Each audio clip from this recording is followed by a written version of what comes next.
At Garionsweiler, a knocked-out King Tiger tank is put back into working order. With the help of a wrecker, the turret is forced into line by men of Company B, 129th Ordnance Maintenance Battalion, 7th Armored Division. The King Tiger tank weighs approximately 72 tons. It has 34-inch wide treads which spread the great weight over a large area. Top speed, 20 miles an hour. Armor up to 6 inches thick.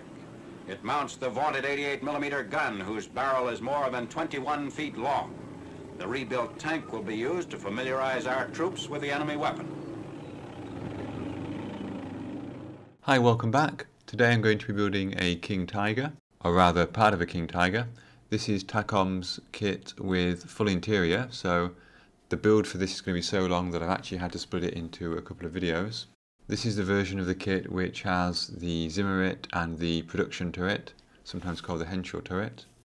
Takom supply a couple of different paint scheme options with this. I'm tempted by the one here on the left, the white, the brown and the yellow, but to be honest, painting this thing is such a long way away that I don't really need to think about that right now. Now, one thing I do need to pay attention to is this colour diagram of the interior.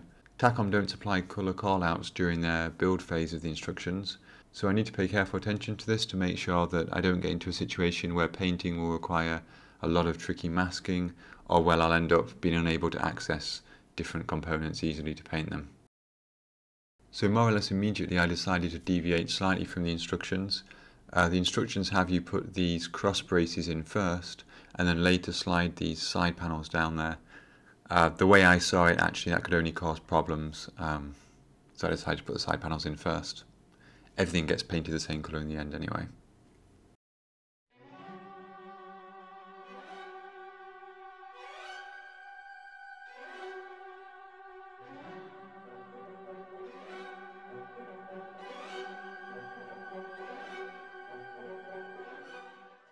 One thing I did notice is that some of these beams seem to be a little bit long.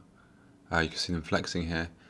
At first I thought the lower hull must be warped or something, but putting the firewall in at the back and putting the upper hull on showed it to be basically the right size and shape, so I just sanded a little bit off the end of each of those crossbars if they were a bit too long.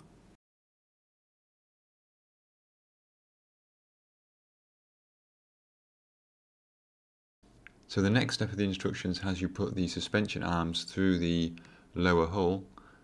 I decided not to do that right now because they're painted a different colour, and obviously if I paint them black I'm going to end up going over them again with red primer later on, so I'll insert those later on during the build process.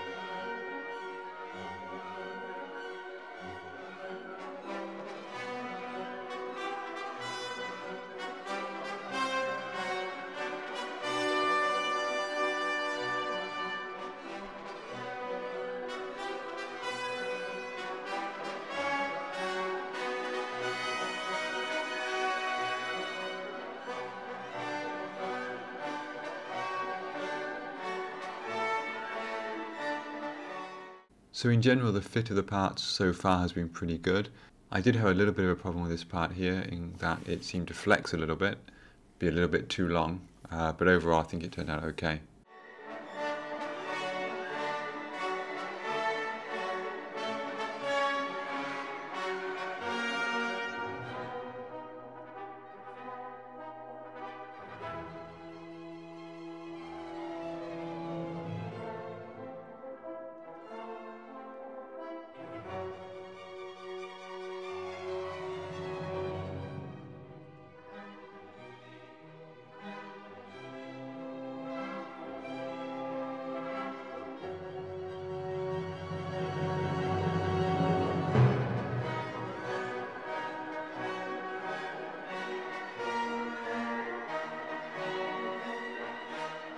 This is the transmission assembly. It has quite a few parts.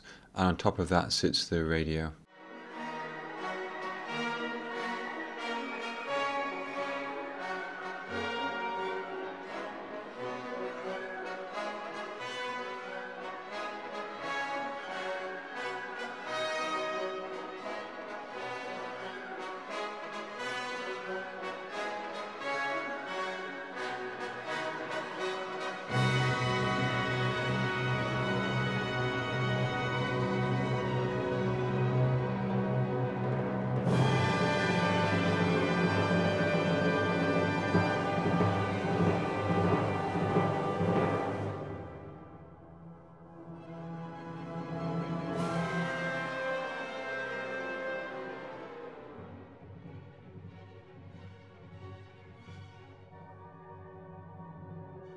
So this is about as far as I could go with the kit without putting some red primer paint down.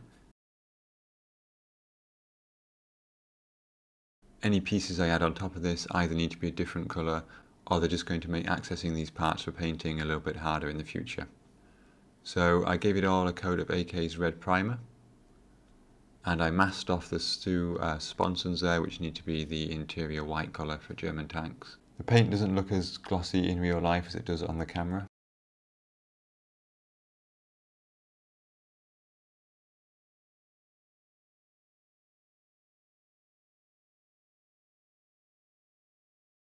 And here is the lower hull with the suspension arms inserted.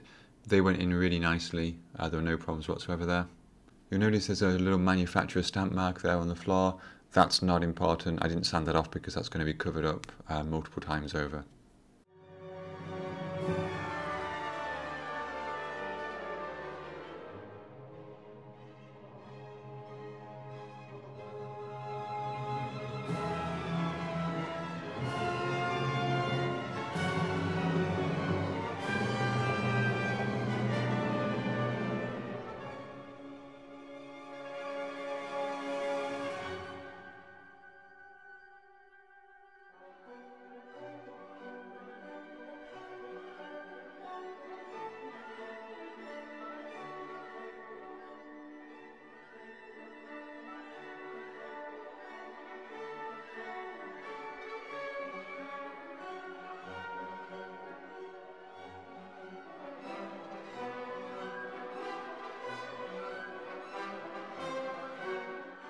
So here you can see the ammunition racks. It's a little bit annoying that Takom haven't provided separate ammunition, so you have to have these racks full. For my maintenance diorama, I'm not quite sure how realistic it would be to have ammunition in the vehicle while they were doing things like taking the turret off and so on. I would imagine they'd probably avoid that. It's a little bit strange because Takom actually provide little circular PE parts to go at the end of the rounds, which are definitely not going to be seen, yet they don't provide separate ammunition. It's a bit strange.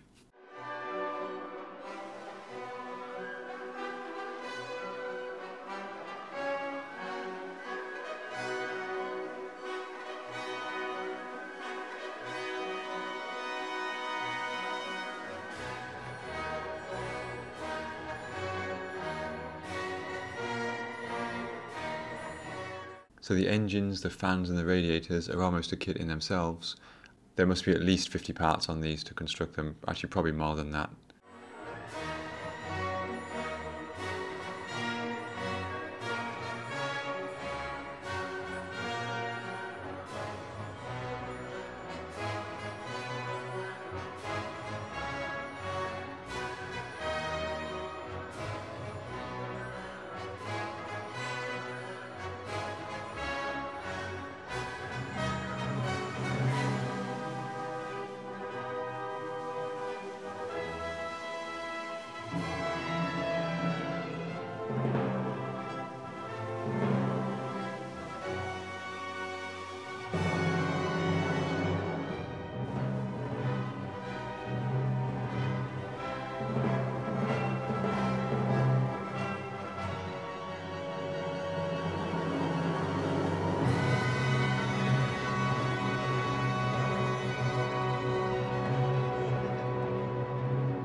And here is a finished engine. So this is the engine bay, and obviously the engine is supposed to fit in here. As you can see, it looks quite tight. I'm not too worried about this because I've already decided that I'm going to display it in a maintenance scene of the engine outside the vehicle, and probably with the turret lifted off as well. I think if I was going to build this with the engine in place, then I would wait to install the engine before I install these two side panels and the fans. The instructions don't ask you to do that, but it would seem to me the best way to get the engine in place if you were going to include it. Okay, and that is the work so far.